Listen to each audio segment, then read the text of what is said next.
Hello, Northern Michigan, and welcome back to Travers Talks. I'm Jim Horn, and you found the Friday News Wrap, your weekly catch-up on the stories that shaped Grand Traverse County, Traverse City, and the region we call home. It has been one heck of a stretch up here. The water is finally going down. The roads are still a mess in spots. Crews are out. Neighbors are pitching in. And once again, I am reminded why this is such a special place to live. Everybody chips in. Today, we're going to start big. 2 national stories with serious local consequences, and then we'll come right back home with 4 local stories you want to know before the weekend. Let's get into it. First up, tariff refunds begin. The federal government has finally started refunding the billions of dollars in tariffs that the Supreme Court ruled unconstitutional earlier this year. U.S. Customs and Border Protection opened its tariff refund portal on April 20th, and there's roughly $166 billion sitting in the pot waiting to be returned to American importers.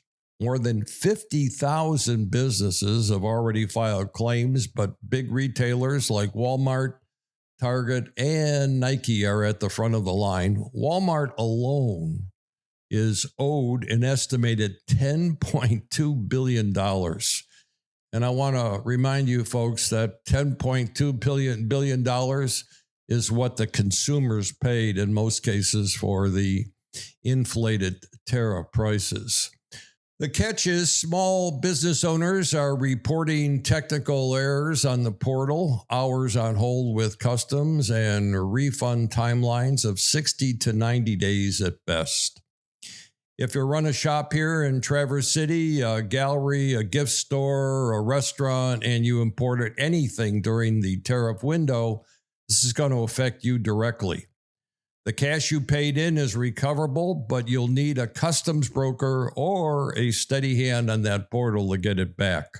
Another national story affecting Grand Traverse County and our surrounding counties. And this is a national story that gets a lot closer to home. The New York Times and other national outlets spent the week framing Michigan's record-setting flood as a preview of what aging Midwest water infrastructure faces in a warming climate. 2/3 of Michigan's 26 dams have already exceeded their design lifespan, and state officials estimate it will take $1 billion to bring them up to standard. March and April were the wettest spring on record across much of Michigan and Wisconsin. Heavy snow, then relentless rain, and the Bel Air Dam in Antrim County came within 12 inches of overtopping before the water finally pulled back. The takeaway nationally is that this is not a one-off event. The takeaway locally is that we are in the middle of the test case, and the dam right next door almost didn't hold. Now to the local stories. We start with Brown Bridge Road, which the Grand Traverse County Commission shut down on Monday between Ranch Rudolph and Arbutus Hill Roads. Engineers say the Boardman River, swollen from the April flood, has been undermining a culvert at the bridge. Crews place sandbags filled with rock to redirect the current while they figure out exactly how bad the damage is. This is on top of a separate culvert and sinkhole on Marsh Road in Paradise Township, which also remains closed. If you ride bikes, fish, or get out on the river, Brown Bridge is a major access point, and you can plan on it being closed for quite a while. The Road Commission has not put a timeline on the reopening. This is exactly the kind of small but serious infrastructure failure I expect we will keep hearing about as the floodwater finishes pulling back. If you see something failing on a road or bridge near you, the Road Commission always wants to know. Give them a call. Next local story. Munson Medical Center this week installed weapons detection systems at the hospital's main lobby and at its emergency department entrances. It is part of a broader workplace violence prevention effort. Hospital leaders say it's about protecting patients, visitors, and the staff who work there, particularly nurses and ER teams who have seen rising rates of assault nationally. This follows a national trend, but it is also a clear signal from Munson about how seriously they are taking on the job safety in 2026. If you've got a loved one heading to the ER, expect a quick screening at the door now. Munson says the technology is unobtrusive and is meant to keep things moving without slowing down emergency care.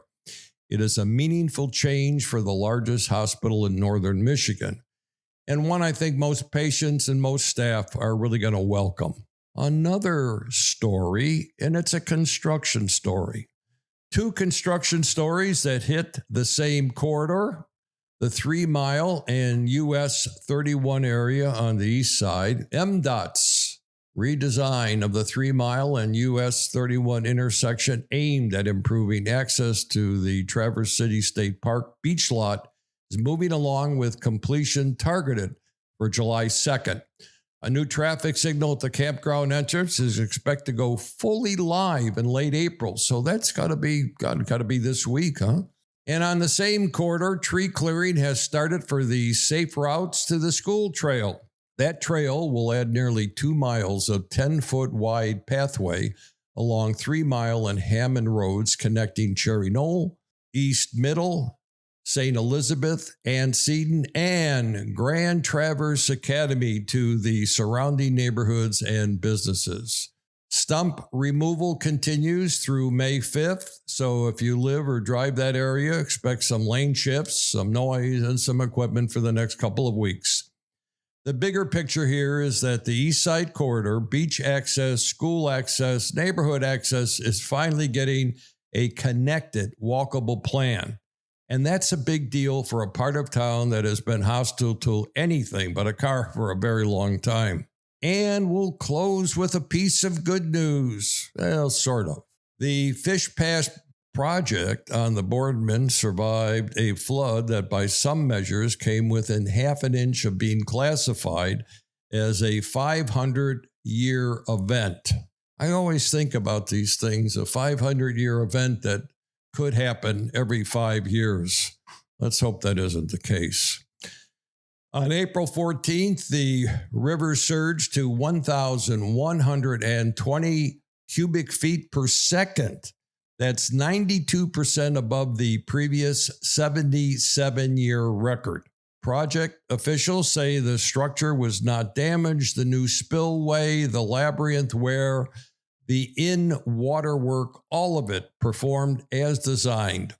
Construction is still on track for completion in 2027.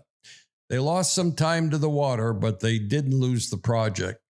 And this is one of those stories I think captures the moment we're in. We had a once-in-a-generation flood. The infrastructure we have been building was designed for exactly that kind of event.